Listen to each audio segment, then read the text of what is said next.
One. Hello everybody, I'm here today with Kevin Rowan-Drewitt and we're going to talk about runes because Kevin's recently bought this wonderful little book out which I've done a review at Hermes online magazine if anyone wants to check my review, but it's more important to get the book. So thank you for joining us, Kevin. You're very welcome. You're up in Blackpool, aren't you? I am, yes. So how come you've got into runes all the way up there? Well, it actually all started with my ex-wife, Kathy. She had a married couple friends in Milton Keynes in Buckinghamshire, and Diana was an astrologer and tarot reader, and her husband, Jez, he read runes. So when we went to go and visit them, I mean, I'm going back now to about 1991. So Diana used to give us a tarot reading and Jez would give us a rune reading. And although I started with the tarot and I read tarot for a couple of years, for my birthday in the early 90s, Kathy bought me a set of runes, which I still have. Same ones? Wow. The same ones, yeah. I lost one of them. I made a replacement with some clay, but apart from that, they're all the same runes that I've always had. They're a bit chipped and worn now, but you know what it's like when you find something that you resonate with and you work with. So she bought them for me for my birthday, and so I started learning them. And over the years, I acquired more and more books, and I found it was something. You know, if you went to a mind, body, and spirit fair, which I used to go to a lot of them, there would often be 5 or 6 tarot readers, but maybe only 1, maybe 2 rune readers. So I thought there's a bit of a niche here. So I took up doing rune readings at mind, body, and spirit fairs. My ex-wife, Kathy, she would do astrology. I would do runes, and my daughter, if she was with us, would do Indian head massage. So we had like a nice little business going. Quite a mixture really as well, isn't it? Yeah. Though your little book does incorporate astrology and runes, which is why I liked your book. That's right, I've always learned about runes just as from the Norse side. Didn't really often talk about astrology. No, well, the astrology side, I mean, I am an astrologer as well. I mean, I started learning astrology around the same time as tarot in 91. And there are strong links between tarot and astrology. And then I found out that there were strong links as well between runes and astrology, but not in the astrology as you would know it, right? Because the Norse people living so far north, they didn't come into Western astrology, which came from the Romans and the Greeks and the Egyptians and you know, from the Middle East. That never really got into the Teutonic, Germanic, and Scandinavian Norse tribes of Northern Europe. But what they did have was they associated each of the runes with one of the 7 planets of antiquity. Now, when I say planets, they regarded, as astrologers do today, the sun and moon as planets. And then you have the other 5 planets from Mercury out to Saturn, all the ones that can be seen with the naked eye. So each one of the runes was associated with one of those planets. Now, what I found was, if you have a knowledge of the runes and the planets and astrology, you can bring the two together because in most cases, about 9 times out of 10, the interpretation for the rune fits exactly with the astrological interpretation for that planet. And so through that planet, you can then work with the sign that planet rules. So, for example, the sun rules Leo, the moon rules Cancer, Mercury rules Gemini and Virgo, etc., etc. So knowing those rulerships and those interpretations, both the runic interpretations and the astrological interpretations, I could bring the two together and bring a new dimension to both, which is what my book is about. That's why it's called The Astrology of the Runes. And for rune readers, it will give them an insight, a further insight. It gives them more depth to their readings through the astrology. And for astrologers, they would be able to get into reading the runes easier because they will understand the astrological significance of each rune. So it will make it easier for either side to enhance their readings. And also, it can be used by beginners for runes as well. If you've just come to the runes, it doesn't matter if it's your first time. In fact, I think this would be a fantastic first book to get you into runes. But it's also for people that are already studying runes, because it goes in depth quite a lot more than other books I've read on each Yes. symbol. That's why. Well, that's right. There's 2 or 3 pages on each symbol, both on its traditional runic interpretation, where it comes from, the letter it represents, its mundane meaning, and its more what should we call it, metaphysical meaning, or whatever you want to call it, spiritual, esoteric meaning. But also, of course, there's the astrology put in. But also, there's 4 appendices at the back of the book, which explain the history of the runes, how to consult them, and other things that are useful to know if you are a total beginner. So yes, the book can be used by a total beginner, or it can be used somebody who's been reading the runes for decades. Because it's quite, for me, when I started reading your book, I hadn't used runes for a long time. Runes were actually one of the first things I came to when I got onto a kind of divination esoteric path back when I was a teenager. And I used to have to stone runes as well. And then I went and made my own wooden ones, because your book helps, you know, if you are making your own runes, your book describes how to do that as well, or what's the best way. Oh, that's right, yes. And other uses as like healing and talismans and things like that, and making your own sets. I've done loads and loads of workshops over the past nearly 30 years now, in London and Glasgow, Wales, all over Midlands. I mean, in one workshop I had in London, I had 50 people all making a runic talisman, which was quite interesting. But normally I teach in my own house with groups of 3, 4, 5 people. And we normally spend the whole day at it, and we will make our own set of runes out of wood. I mean, I prepare them. I gather it's branches from these trees. Another thing that I'm into very, very much so is ancient sites, as you know, as we yeah, we've been on many together. We've been on a few trips together, haven't we? Exploring ancient sites. And there's one up in Cumbria called Mabrahenge. I don't know if you've visited that one. Yeah. And it's a very unique one. It has lots of trees growing on the mound, and most of the trees are actually dead. The henge itself is about 5,000 years old, but the trees are only hundreds of years old. And whenever I'm up in the lakes, I like to go to Mabrahenge and collect as many fallen branches as I can, because these are branches that have freely been given by the tree to the ground, if you like, in an ancient site. So I think that gives them an extra sort of credential with their mysticism, or whatever you want to call it. That little bit of magic. A little bit of credibility, because it's best to cut a set of runes out of one branch.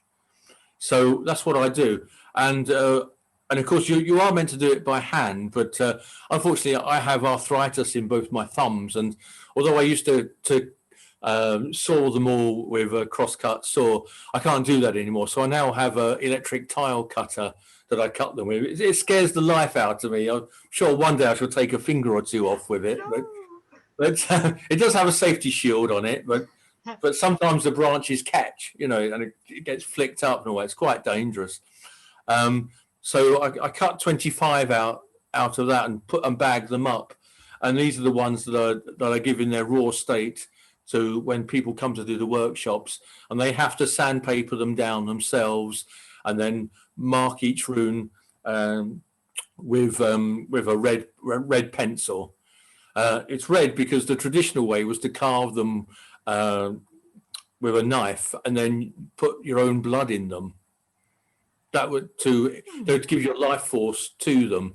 But with health and safety, I don't recommend doing that these days. No. We don't want anybody getting septicemia through making a set of runes. That's not a very magical practice, is it? That No. And I'm often a bit concerned about when we're shedding blood. You know, like you say, it is our life force. And I know you want to put it into your magical implements, but I think even just the mental intention can do that these days, can't it?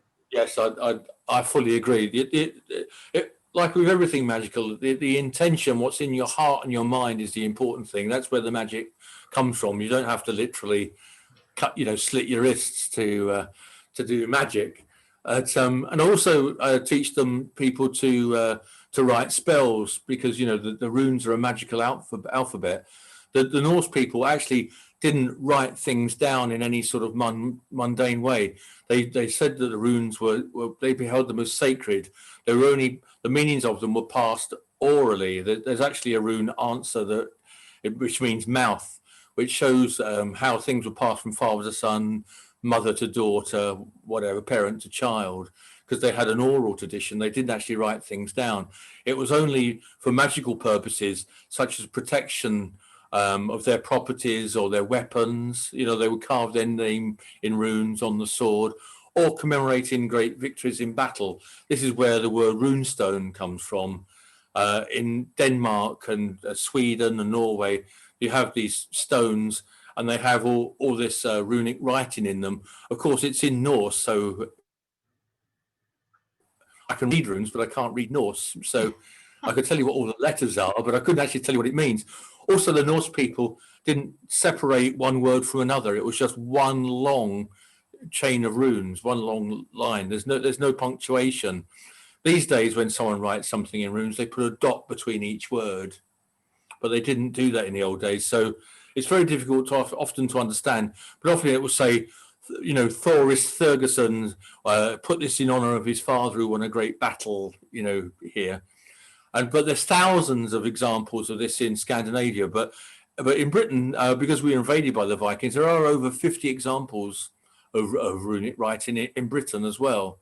So it is something that is indigenous to the UK as well, unlike many other things that have been imported in, like Kabbalah and astrology and things like that, tarot. But the runes is something that actually was part of British culture, Anglo-Saxon culture, a long, long time ago. Well, the runes have been around for thousands of years. We can't put a date on when they started, but they've been around for forever, and we have proof of that, don't we? And I've seen runic inscriptions in places, and I used to wonder, how did they used to read it all as one sentence? And I wondered if it was, when they look at it, does the meaning come out? Do you know what I mean? Rather than read it like A to B. But sorry, go on. I was going to say, it's interesting you say that, because the thing about runic inscriptions is they are very much, of course, like I say, there's no punctuation, as you just said yourself. But also, of course, you're translating from ancient Norse into English. And in one of my books, a very academic book, they actually talk about the first law of runic dynamics, which is, for any one rune stone, there will be as many meanings for the inscription on it as there are people translating it. So it is difficult. Yeah. So would in old times, would it have only been like, say, I'm going to use the word shaman, I don't know, the wise men, would they have been the only ones that could read it and write it? Or could the general populace also read and write it? I think that's a very good question, actually. From my experience, because the runic inscriptions often are very mundane things. They're carved on pieces of jewelry. They often say, like, this brooch belongs to so and so, or they're on swords. And also we do have examples. And I was going to say there's a page of it in my book, but there isn't. It's in a PowerPoint presentation I give.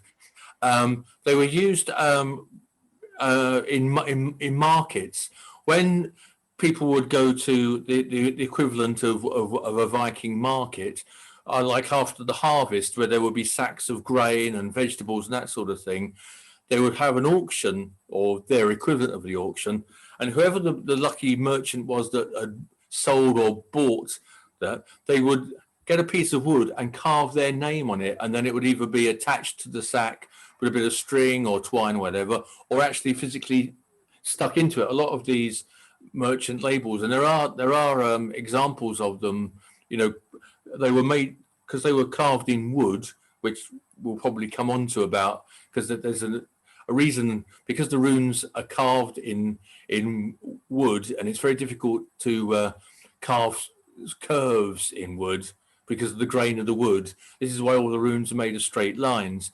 But indeed, they would make these merchants' labels, carve their name and put them in. So if merchants were using them and fighters and warriors were using them, I would imagine that they were in common usage, and that most people did know what the runes were, but they were only used for mainly sacred writing rather than mundane. There's no books of runes with the sagas aren't written in rune.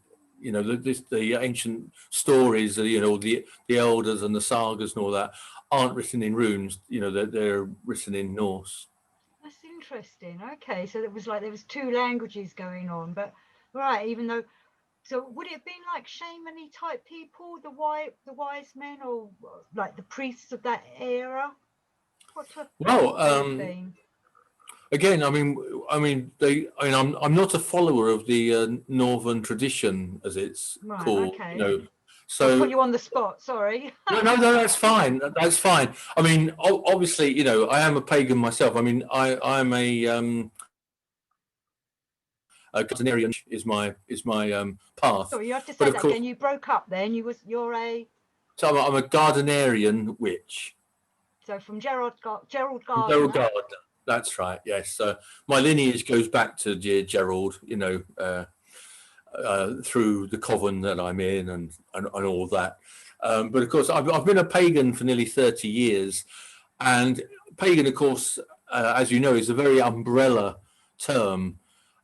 So a lot of the pagan conferences you go to, you know, you meet druids who are following the Celtic path, and you meet people who are following the northern tradition. In fact, I didn't even know it when I lived in Norfolk in the 80s.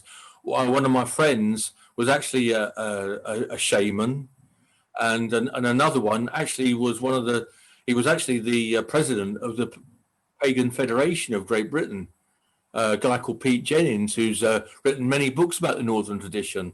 So although I don't follow the Northern tradition myself, I do know a lot about it, about the Norse gods and, you know, and the sagas and various of the stories and the path workings and stuff that they've done.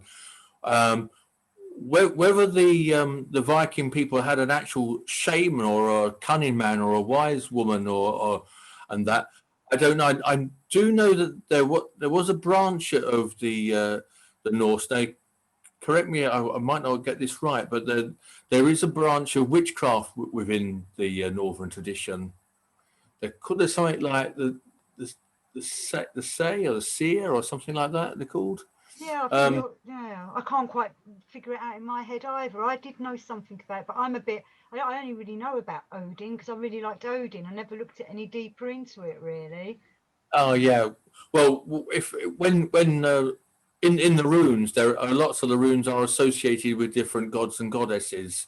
So I have learned more about them in my study of the runes, and I quite appreciate the Northern tradition, especially, you know. In fact, my last girlfriend was a heathen who followed the Northern tradition, so I did learn quite a lot about her. She actually used to wear a Thor's hammer around her neck, you know. Yeah. And all that. And I've been actually I've been involved in some Northern tradition ceremonies that have taken place at different conferences that I've been to up and down Great Britain. So yes, I believe that they would have had. I believe they must have had someone that was perhaps a teacher of the runes. You know, they must have had a rune reader, a rune master, like we do today. They must have had someone that taught them. There must have been, you know, some overseer within perhaps the different tribes. You know. Yeah, but originally the story of the runes comes through one of the sagas about Odin. So can we It talk does. about that? Can you explain to us where Yes, Odin indeed. comes into Yes. all this? I was going to say, you know, from you know, we talked about the age of the runes. Archaeologically speaking, the furthest we can go back is to 3 what we call AD or common era. There's a cave in Sweden where the Futhark, which is the runic alphabet, it's called the Futhark because the first 6 runes spell the word Futhark. And that's Futhark. Yep.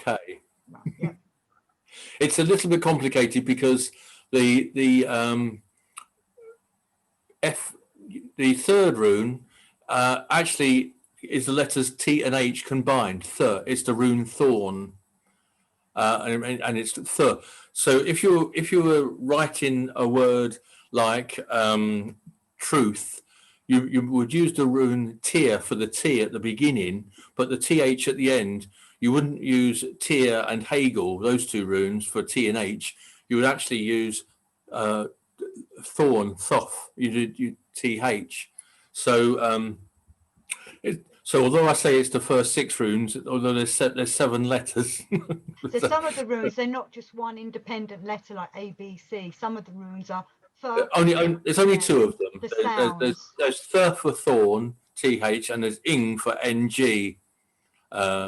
For that one, and also the last letter in Futhark, the K, that rune actually has to double up for Q and C as well, or triple up, I should say.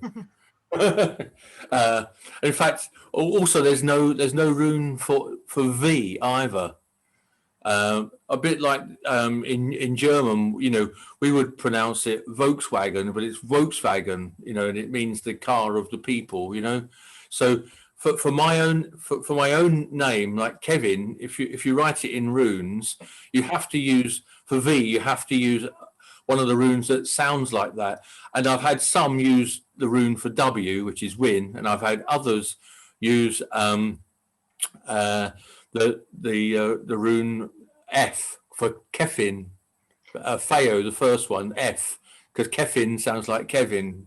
Yeah. So it's a bit open to interpretation. I've had like a bracelet made with my name on it, and that had Kefin on it. But I've had other times it says Kewin, so whatever. But anyway, getting back to the Futhark, yes. So the first 6 runes spell the word Futhark, so that's where it comes from. A bit like our own alphabeta for alphabet, which comes from the Greek alphabet. Mm-hmm. So that's where we go with that. And that Futhark, which consists of 24 runes, is actually on this cave in Sweden in that very order. But that's the oldest that you can go archaeologically, right? But of course, if we go right back into the mists of time, we go to the old sagas, and as you say, the one about Odin. Now, Odin was the king of the leader of the Norse gods, and to discover the mystery of the runes, he sacrificed himself on a tree that's known as the Yggdrasil. It's the world tree, which some say is an ash. The different sagas say different things. This is again another thing about the sagas. There's about 10 different versions of each story. So again, you pays your money and takes your choice. But the generally agreed is he hung for 9 days upside down on this tree, pierced by a spear. And after 9 days and 9 nights, he fell into a swoon, and he looked down and he discovers the runes. The runes are swirling around in a mist below him, and he gathers them up. So the runes were actually already in existence. Odin didn't make them up. He discovered them, and that adds to their magical properties. And after he gathered them up, although he'd had no food and he'd been gashed by this spear and hung upside down and everything, his life becomes, he gets full of energy again, and he feels reborn, and such as the magical powers that the runes were said to have. So they are like magical symbolism, and they recharged him and repowered, re-energized him. Indeed. So that's him using them all, and then over time he knew how to use certain ones for certain things. Like, I don't know, I can't remember if he did spells or whether he had to use them, like when he went to perhaps battle, would have a certain one for war, wasn't there? One to give him protection. That's right. Each of the runes has, the rune itself is actually the symbol, right? And when the rune is carved on a stone, it then becomes a rune stone. But what's happened over the course of time is that the rune on a little tablet has become known as a rune stone anyway, although most people will just refer to them as the runes. And each one it has a mundane meaning. It has, you know, it has an interpretation very much to do with the Norse culture. It will be, you know, it's time for battle. It's time to do nothing. It's time to gather in the harvest. Things like that. Also, it's associated with a letter, which can be associated with our own Greek alphabet, and then it also has a more esoteric meaning. A more magical meaning, which is the mystical interpretation, if you like. So it can be used for like divination. They also have each rune has an association with a part of the body, and in that way, they can be used for healing. In my workshops, I sometimes do making a runic talisman, and many people use that for healing. You can use them for bringing, each rune is associated with bringing something into your life. Like if you're a woman and you wanted to get pregnant, there are one or two runes that are very good for fertility. There are other ones but you can also use them for healing. So, like if you're having trouble with your eyesight, one of the runes is associated with the eyes, others with the lungs, arms, feet, every part of the body. In fact, there's a rulership from each part of the rune, so they can be used in many different ways. Well, I was just thinking there, I wonder if, say, people wanted to do one to send one out to the world with what's going on at the moment, because it's 2020, say no more. But Indeed. if they wanted to send one out for the world and healing, what one perhaps would we send out then? You know, if could we do that as a meditation, just send the symbol out there? It would depend upon what aspect of the problems that you're experiencing in 2020 that you actually wanted to cure. Obviously, the Norse people didn't know about viruses per se. It's a bit that's far too old.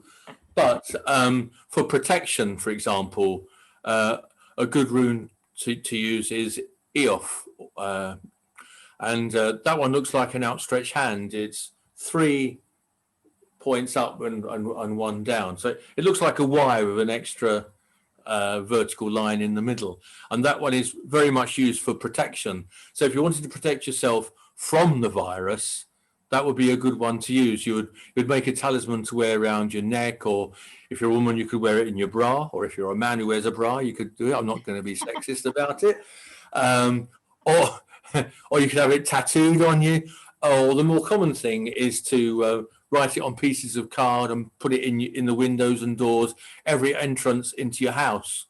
I've done lots of protection, we should say house cleansing and protection for people, where incorporating other things like using burning sage and drumming and things like that, and going all around the house, purifying the house. But for protection, I always give them the elf rune to use to stick all around the house for protection. So that would be a good one to protect you from the virus. To battle against the virus, I would suggest something like Tyr, which is a Martian rune. It would fight the infection. Tyr looks like an arrow. It refers to the god Tyr, who's also known as Chew, and who gave his name to Tuesday. Each of the days of the week are named after one of the Norse gods. So that's what I found interesting in your book. I'd never heard of Tyr. I had to go and look him up. I was like, wow. Tyr, actually, we mentioned Odin earlier, but actually before Odin was recognized as the leader, as the creator god, actually Tyr was known as the creator god. And I'll say he gave his name to Tuesday. Odin, of course, as Woden, has given his name to Wednesday, Woden's Day. And Tuesday is Tyr's Tuesday, which actually equates quite well. If you think of the French word for Tuesday, which is Mardi, it's Mars Day, it's Mars, and so Tyr is associated with Mars, which is associated obviously with the god of war. You know, the Norse god Tyr equates to Mars in or Aries in Greek, and it's a fighter, and it's the rune that would that the people they would carve on their swords to give them strength in battle. And in fact, the meaning of the rune tier is in fact be prepared for battle.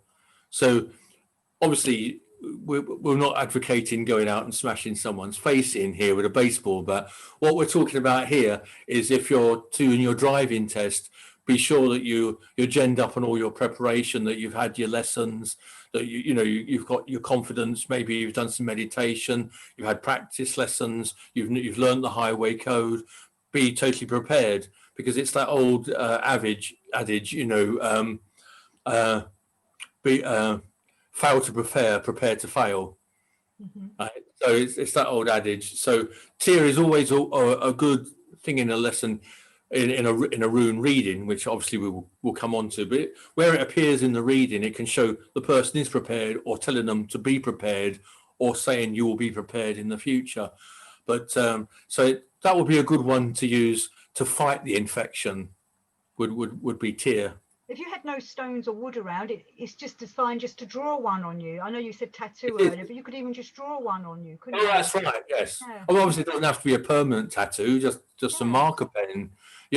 What you're invoking is the power of that rune and the god and the spirit that it's associated with. So, I mean, I'm always a great believer in magic of you use whatever there is to hand. You don't have to spend £1,000 on a magic wand from Diagon Alley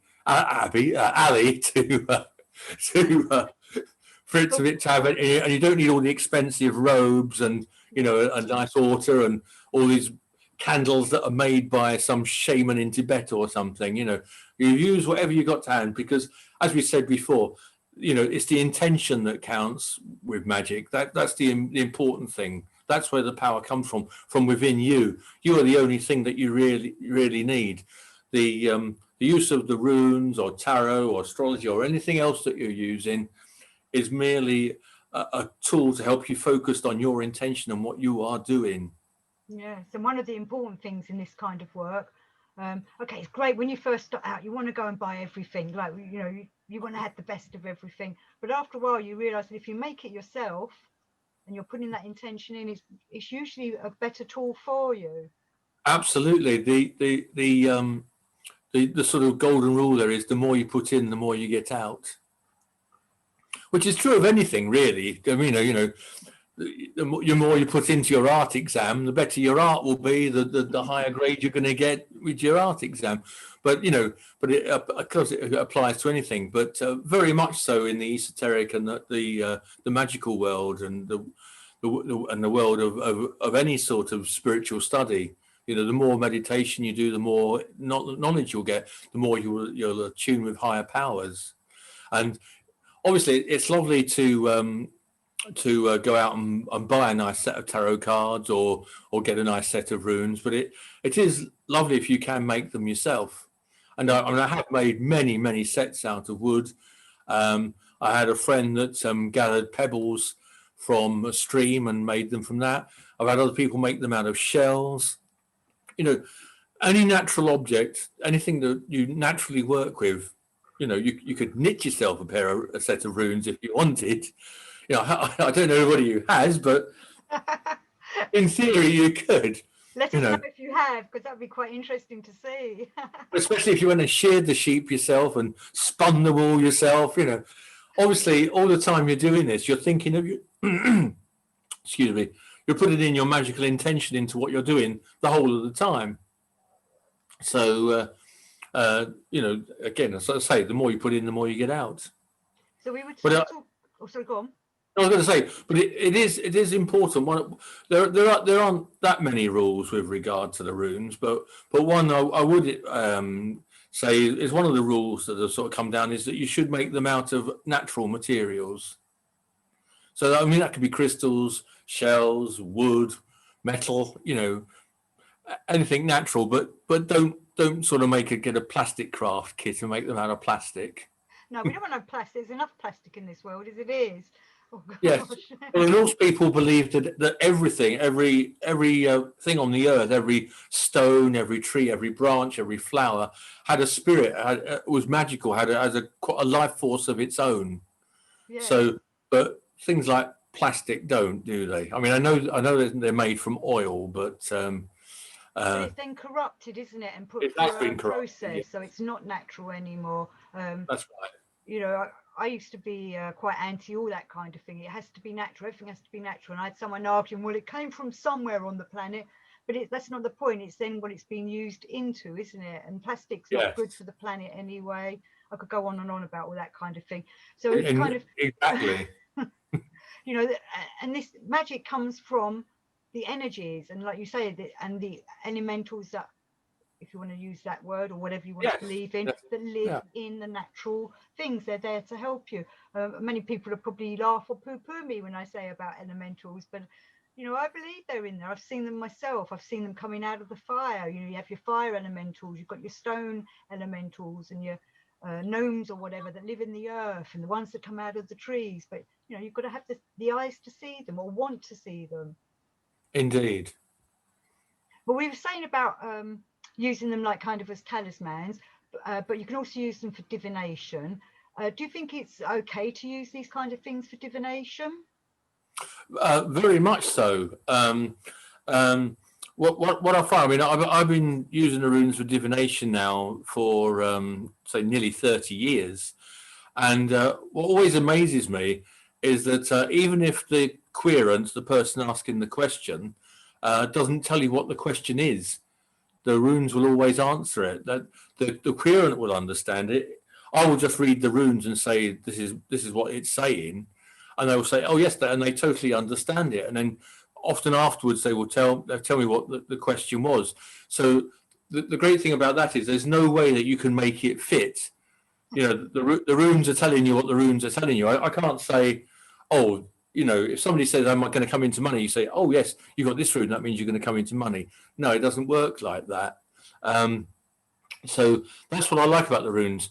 Unlike the tarot, obviously, with the tarot, you tend to find the tarot often gives you ambiguous answers, or it gives you choices. You know, you can go this way, you can go that way, or it shows other aspects of it like that. The runes aren't like that, because the runes come from a culture of the Norse people that living in those northern climes. You know, the weather was very severe. One hailstone could ruin the harvest, and you're going to starve. You know, and you know, or you could be invaded by the next door's tribe. You know, if you're not ready with your long bows and your arrows or whatever, your swords are blunt. You know, you could. It was a very severe one, and you know, and the winters were very harsh. You know, life expectancy wasn't very long. So what the runes tend to do is, like the tarot might say, well, you could do this, you could do that. The runes will say, do this and do it now. You know, it's a real sort of banging on the head. You know, it's like Thor's hammer coming down on your head saying, do this now, do it. You know, or it will say, don't do it, you know. And that's what I like. They're very direct and very straight to the point. They don't beat about the bush, you know. In that old expression, they call a spade, not a shovel, you know. They're very to the point, and that's what I like about them. And one thing that is very encouraging from another point of view is that depending on which set of runes you use, there's only 24, 25 runes, and not all of them can be reversed. Some of them can't be reversed. They're the same. They mean the same whichever way they're up, because they can't be reversed. So you only actually have to learn about 40 interpretations. Whereas with the tarot, with the standard tarot deck, you've got 78 cards, all that can be reversed. So you're talking about 156 interpretations you've got to learn there. So with the runes, there's a lot less work to do in terms of memorizing what each one of them is about. Because when I'm doing a reading for somebody as well, it's almost like I'm channeling Odin or some other greater force, because often after I've done the reading, I can't remember a thing about it. That's good. And often, to me, that's a good proper diviner. yeah, and often someone will come back to me a week, a month, a year later and say, "Oh, you know that rune you did for me?" And I'll say, "No," and they'll say, "It came true." You know, I did one. I had a good example of this with my next door neighbour, who is actually a drag artist and an entertainer and all that, and hasn't got an esoteric magical bone in his body. I mean, not being unfair, but he's a very down to earth Taurian guy who very much he likes his garden, and he likes decorating, and he likes his home comforts and his cake, and actually works in a biscuit factory of all things as well. But and he asked me a couple of years ago, he was going through a bit of a rough patch, and asked me about money. He did a rune reading for him about money, and I did this rune reading. I totally forgot about it. 2 weeks later, he said he'd gone down the casino and won £600. And you sort of said the money was coming or something, probably in that reading or something, or a surprise. Yeah. You know, he wasn't asking for money or anything like that. He was just saying, am I financially going to be okay? Something like that was the question. But of course, you know, you're not going to earn any money sitting indoors doing nothing. You know, it's like, people ask, you know, will I find love? Well, you know, unless you're doing, you're going on the internet and doing internet dating or something, you've got to go out and meet people. You know, it's there's an old joke, you know, about saying, no, all my life, God, I've been a very poor man. Please let me win the lottery. And God says, meet me halfway, buy a ticket. You know, you know. No, I've met many people like that all my life who've like, it's just not going to come to you. Go somewhere and meet someone. Yeah, it's a bit like we said earlier. You know, the more you put in, the more you get out.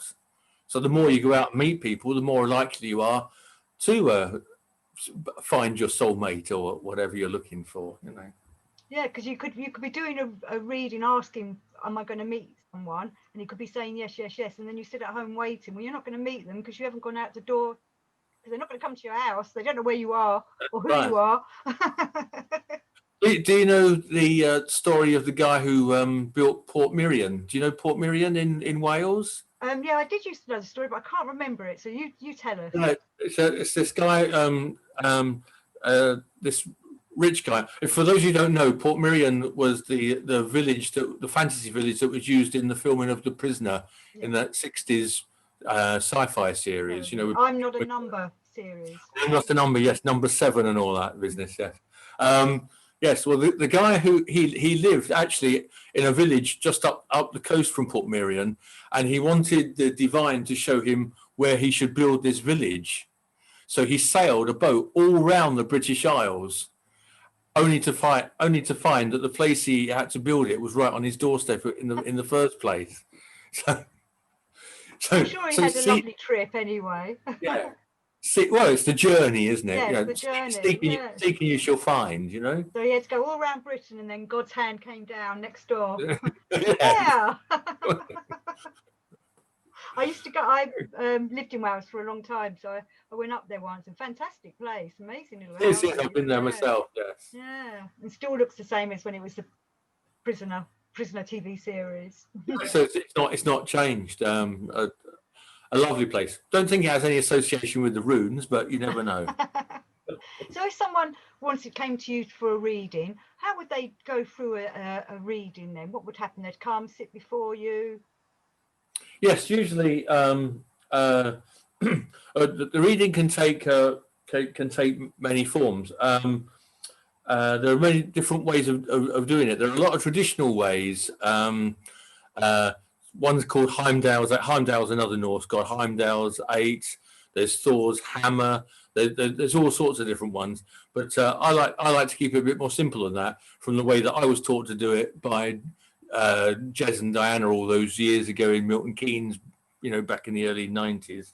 But one of the things I use is a rune cloth, like this one I have here, which I've made myself. I started this on a new moon and fulfilled it on a full moon. It's very simple, just a silver bit of cloth from the local haberdashery, you know.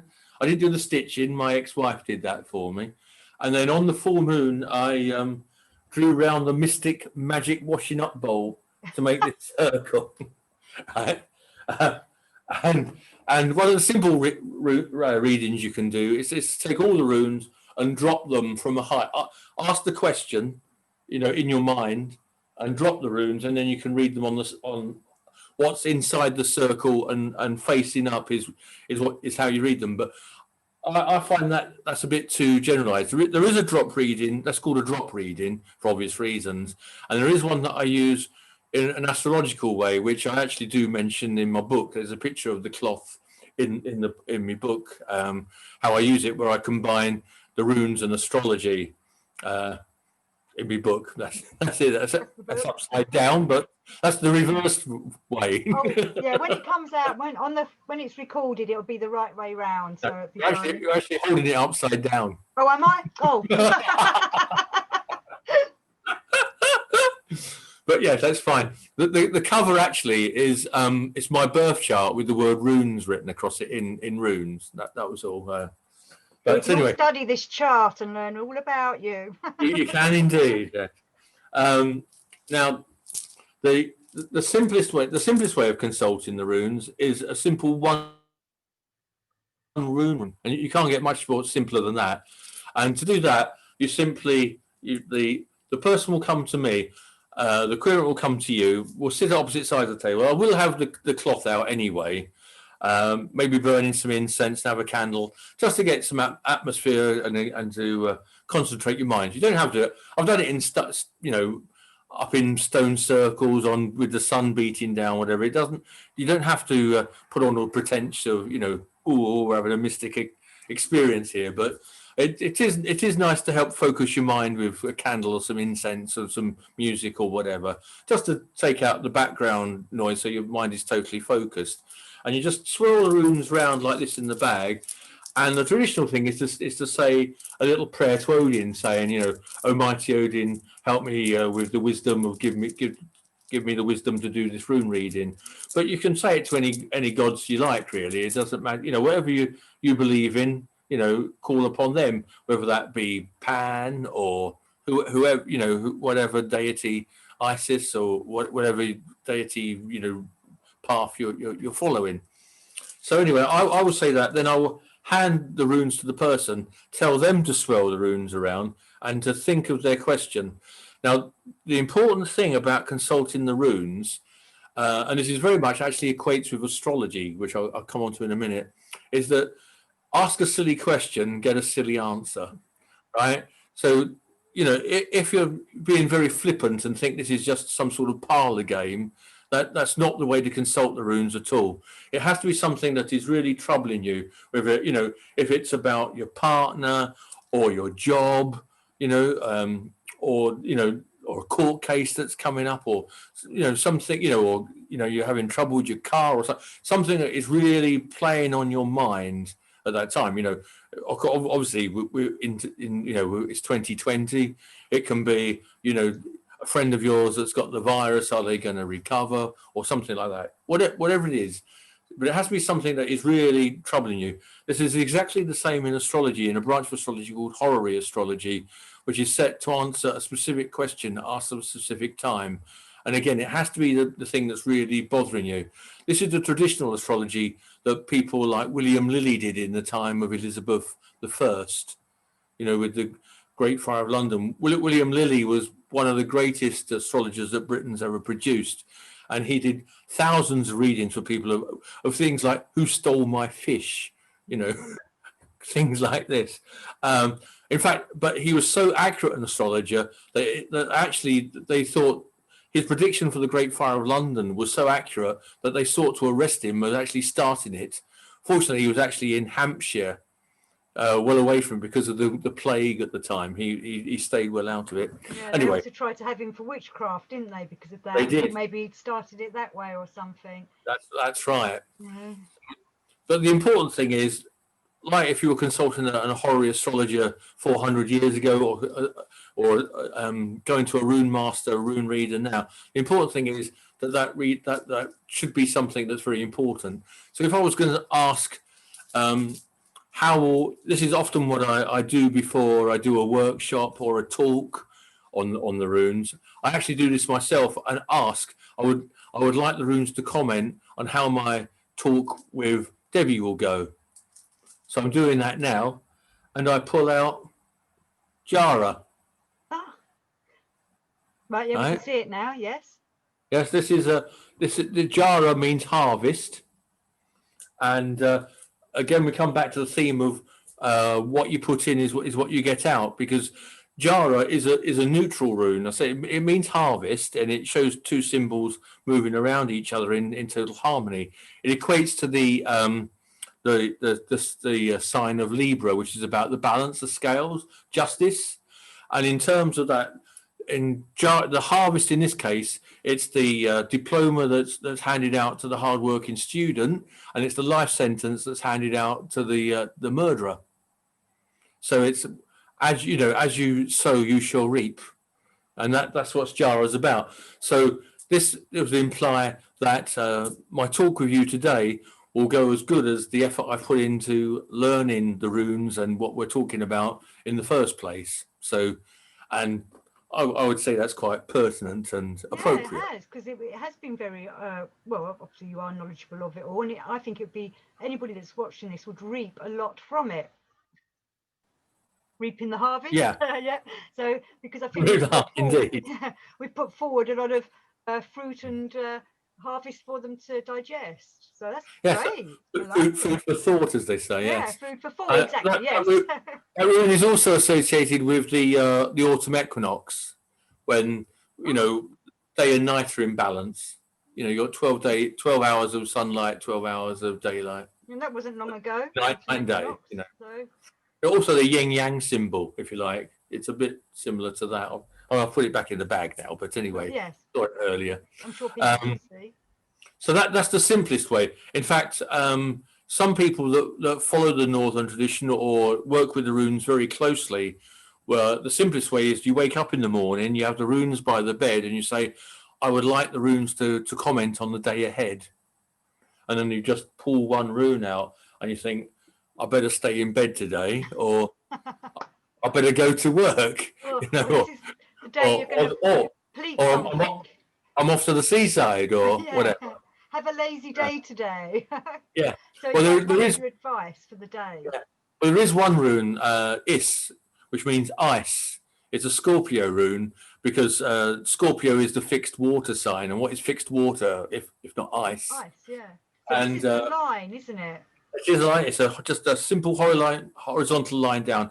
It's the letter I. It actually looks like the letter I, and it just means do nothing, put things on ice, do nothing.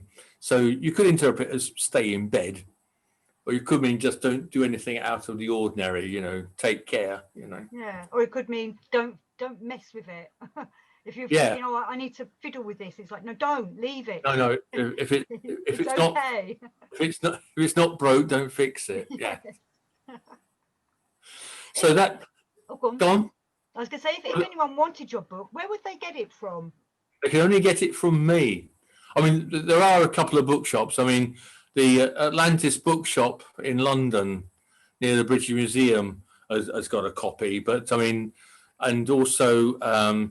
There's also a shop called Inanna's Festival in Norwich that's got a couple of copies, but for the most part, you just get it off of me. I'm on Facebook as Kevin Rowan-Drewitt. You can see my name at the bottom here in the bottom left-hand corner. I presume that does come up on the. That will come up. That'll be there. Yeah, so I'm Kevin Rowan-Drewitt on Facebook. You can personal message me on Facebook, or you can email me. All lowercase, Kevin Rowan 2, the number 2 at hotmail.com. And you can either send me a check or cash. We still deal with cash, even though we're moving towards a cashless society. Or you can do a bank transfer. I'll happily give you my sort code and account number, and you can transfer it.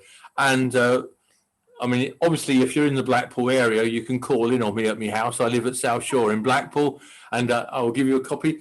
Normally, what I'm doing is I'm travelling around doing workshops and talks at conferences up and down the country and to pagan moots, and I normally sell them at places like that. Neil MacDonald, of course, has his conference once a year, which we've both spoken at. Next March.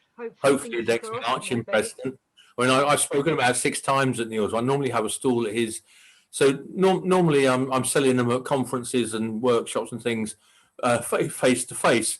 But obviously 2020 has been a bit different this year. So it's mostly dealing with it through postage. So it's I mean, I self-publish and I don't excuse me, make any money on it. I only charge the printing cost, which is a £5, and then it's £2 for the postage and packing. So it gets sent to you in a jiffy bag in a second class. You get it in a day or two. So and I'll sign it if you want it as well. So that's how you can get hold of it. What I was going to say also. Oh, go on. I was going to say, would you do readings for people? If people were interested in readings, they could still get in touch with you that way, and you could perhaps do it over Zoom or something. You do something. That's like right. That? Yes, we can do it over Zoom or over there's one or two other messenger, or isn't there? And one or two readings like. But obviously, I prefer to do the reading with the person in front of me because it's a two-way thing. It's like a consultation going to see the doctor. I mean, I know doctors are only doing consultations mostly over the phone. It's not, saying I've got a pain in my leg. It's not the same as the doctor being there and examine you and, and looking, oh, you've got a rash there or I can feel a lump or whatever, or, oh, does that hurt? It's not quite the same doing it over the phone. And it's a bit of the same with doing consultations over the phone. Yes, they can be done. Yes, they are effective. But I find it is much better to have the person in the room with you. Of course, that's not possible under the lockdown and the latest, you're not to meet indoors. I would happily meet in a local park and give you a reading if that's what you wanted. But anyway, but yes, contact me, or I can do a telephone, can do telephone consultations as well if you want, if that's what you want, that's no problem. And what I would normally do in that instance is I wouldn't do a 1 rune reading. I would either do a 3 or a 5 rune reading, and I do explain it. In my book. With a 3 rune reading, what I would do, we're talking about 3 runes: past, present, and future, or outcome. And again, I would ask the person to swirl the runes round and then draw 3 runes out, thinking of their question one at a time, and I will place them face down on the cloth, left to right. The first rune, the one on the left, I will then turn over and say, this is the past. This is what's been leading up to where you are now with this situation. And then I will turn over the middle one, which is the present one, which shows the current situation, where they find themselves in at the moment. It may give an aspect of that they haven't thought about. Indeed, the past might as well. And then finally, you turn over the third rune, the one on the right, and that is the outcome or the future, and it shows where things are leading. And by the time that you get to that, you've got a story unfolding with the 3 runes, and so you then go back and you can tell the story and see how it's going.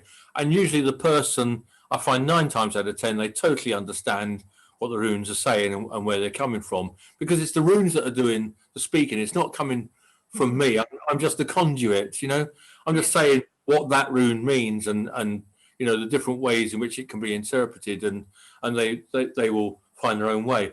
So that's your basic 3 rune reading. You can add to that by adding a 4th and 5th rune, one above the middle one and one below the middle one. And these 2 are turned over at once. They're drawn out as the 4th and 5th runes, placed above and below the middle rune. And these 2 are turned over at once, and the one above reveals what is working for the querent in the situation. And it can often show an avenue that they haven't thought about, that is open to them, or someone that can assist them with it, or an aspect of it that they haven't thought of. And the one at the bottom below, the 5th one, that shows what's working against them in the situation. And this often ties in with the outcome. It can show in what manner the outcome can take, because sometimes, the outcome isn't what the person expects, but often, things can be a blessing in disguise. That's the phrase, isn't it? Right? Yes, So yeah. yes, you're going to lose everything, but it means you're going to meet this person, or it's going to, it means you can move on with your life in a different. It's goodbye to that. Sometimes things have to be washed away. There's actually a rune lagu, which means water, which shows things being washed away, like the tide washes away the things on the seashore, and whatever's causing you a problem can be simply washed away. The difficult thing with doing a 5-rune reading for the rune reader is that sometimes the positive thing, the thing that's working for them, can be very negative. It might be a reversed rune, and that can be difficult to interpret. And likewise, the thing that's working for the person, the thing that's working against the person can be a very positive thing, and that can be rather contradictory. So it's very important, to use your experience in doing rune reading, to make sure how that can happen, and help the querent. I find, excuse me, as a sneeze. Excuse me, I'm going to sneeze again.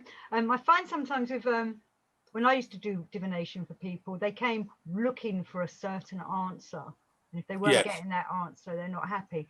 And it was trying to explain that to people was difficult sometimes. Of the world's not fated to how you want it to be. Indeed. In fact, there are a couple of runes that say you've just got to take this on the chin. It's the hands of fate. There's nothing you can do about it. One of them is Pioth, and the last one is a 25th rune that was added in the era of the late Victorian period, in the Golden Dawn. One called Wyrd, W-Y-R-D. Which a lot of traditional rune readers won't use that rune. It has a blank face. There's no symbol on it. And some say, oh no, that's an addition. From an astrological point of view, there is no rune that actually is associated with the sign of Pisces. And Wyrd actually fits the sign of Pisces absolutely perfectly. So, because it just means you've got to go with the flow like a dead fish, Well, that was a revelation for me in your book, because I'm reading through it and it's like, there's no Pisces, and I'm a Pisces, no Pisces. And I got to the blank one, and I remember people saying to me, the blank one's not an original rune, but I use it I used to use it in my runes. Yes. And then when I read what you had to say about it, it really hit home for me. That's right. It really did fit it. And especially being at the end of the age of Pisces as well, and it was seen as the end rune, the new rune, as a new age comes in. Well, Pisces, of course, is the last sign of the zodiac, and it's also the last rune in the modern runic, if you want to call it the modern runic. I mean, I should say that there are different types of runes. The runes that I use is called the Elder Futhark, and it's called the Elder Futhark because it's the oldest one. It's the one that's inscribed in that cave in Sweden that I spoke about earlier from the 3rd century. There are other Futharks called the Younger Futhark. There's the Anglo-Saxon Futhark and things like this. Oh, that's something else I should mention. The runes originally had or have Germanic names, right? Whereas in my book, because the book that I learned them from, I was taught them from, used the Anglo-Saxon names for them. But then we live in an Anglo-Saxon country. I'm an Anglo-Saxon person, as far as I know. I haven't had a DNA test. So I actually use the Anglo-Saxon names for them. The only time that I've... Sorry, go on. I was going to say, even though you're saying you're using the Anglo-Saxon name, it's still the same meanings, isn't it? It's still the absolutely same, yeah. The interpretations are exactly the same, and the order of the runes is exactly the same, whether they're Anglo-Saxon. There's an Anglo-Saxon Futhark that has a few extra ones added on at the end, but I don't use that. I use the Elder Futhark, which is a traditional Norse one. I just use the Anglo-Saxon names, and the only time that it comes up as a little bit as people find a bit difficult is that one of the runes, Ao, is associated with the letter Z. And say, well, how on earth can something that's spelled EOH relate to the letter Z? But that's because in the Germanic name, its name is Erwaz, with the emphasis on the Z at the end. So that's where it comes from. But for the most part, the words are pretty similar. Like I talked about, no, I didn't talk about it. There's a rune Win, a Capricorn rune, which looks like the corner flag of a football match. It's a straight line with a triangle on the top, and this is a Capricorn rune, which is about success brought by hard work, climbing to the top of the mountain. Like when you get to the top of the mountain, you put in a flag and claim this mountain for Great Britain, Everest or whatever, So it's hard work. It's like the Capricorn goat climbs up the mountain very slowly but surely, and it gets there in the end. And it's a Saturnian rune. It's very hard. It's hard work and restriction, and you have to really apply yourself. Well, that rune is in Anglo-Saxon is W-Y-N-N, win, and it means joy, but it's a joy that comes from hard work. But in German, it's Wunjo. So it's really, Wunjo, yes. So it's very similar, and most of them are like that. I've picked them up over the years because sometimes, a bit like you were talking just now about, sometimes you'll get a querent come to you, and they're looking for an answer, right? Sometimes when you're at a conference and you're doing a workshop or a talk, you'll get someone that already knows all about the subject, sits in the front row, looking for you to slip up, ask difficult questions, and someone will say, that's not Win, it's called Wunjo, and then, I've had all this. Yeah. I mentioned much earlier my friend Pete Jennings, who has written books about the Northern tradition and was president of the Pagan Federation in Great Britain. He's a rune expert, and one time I was giving a talk at a conference in Preston, and he sat in the front row, and it was it's a bit like being a stage magician and having the leader of the Magician's Circle of Great Britain sitting in the front row there watching your every move. But I did my talk, and then I went and sat with Pete and said, what did you think? And he said, oh, I thought you did an excellent job, except about your it's a thing where you combine runes together. One actually had Win reversed in it, which would mean not successful, because you could combine the runes together to make a symbol for like a symbol for a company or something like that, for example. So he wasn't trying to catch you out, he was just stating a fact. He was just stating a fact.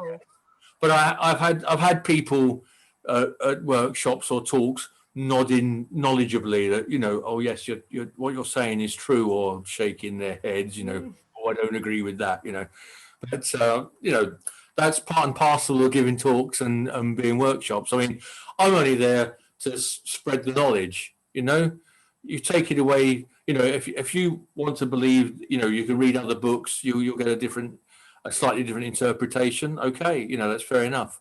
But what I would say about people coming, yes, I've had that. People come, and they want to know, is my boyfriend coming back? And they will keep asking for a reading until they get one that says, yes, he's coming back, even though they've had 4 before that said, no way. However, the main thing I find with someone is, oh, yes, I would like a rune reading. And they sit down and you hand them the runes and they can't think of a question. Once I've emphasized to them, this isn't a parlor game.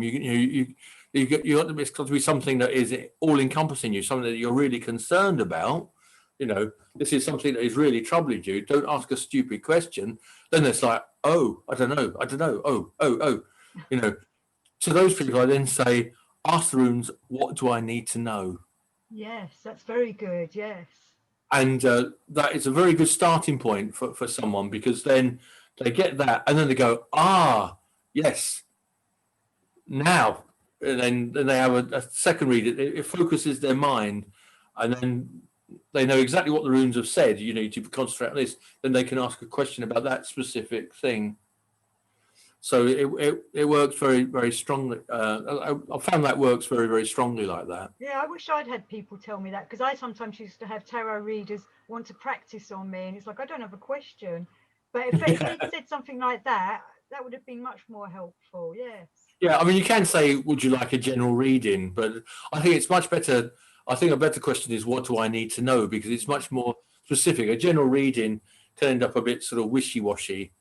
You know, I used to get this with the tarot, or can I have a general reading? And you do this. I used to put out about 20 cards and tell them all this stuff, and they end up not even remembering what was told at the beginning at the end. Whereas the runes, it's bang, bang, bang, you know.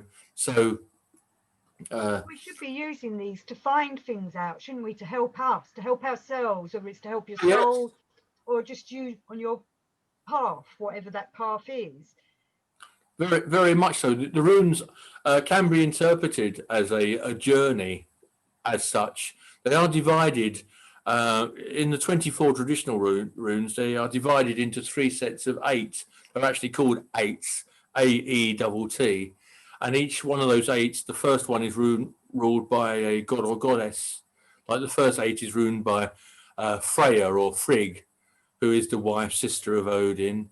The second one is ruled by Hegel, and the third one is ruled by Tyr, who we spoke about earlier. And you can see the journey. You start off with Freya, which means cattle, which is just about your possessions. Much like the Arabs, you know, the more camels you have, the richer an Arab you are. The more cattle you had, the richer a Norse you were. So it's just about, it's a Taurian rune. It's about your possessions. I mean, it's actually a Taurian rune. Cattle, you know, Taurus is the bull anyway. And the last rune, Othel or Othel, is about the home. And of course, your greatest possession is your home. So you start off with your possessions and you end up with your home. Although it's also about long-term contracts, because obviously the longest contract one normally takes out is a mortgage, if not a marriage. Well, even if you had a marriage, you still need a home. So you need that foundation. Yeah.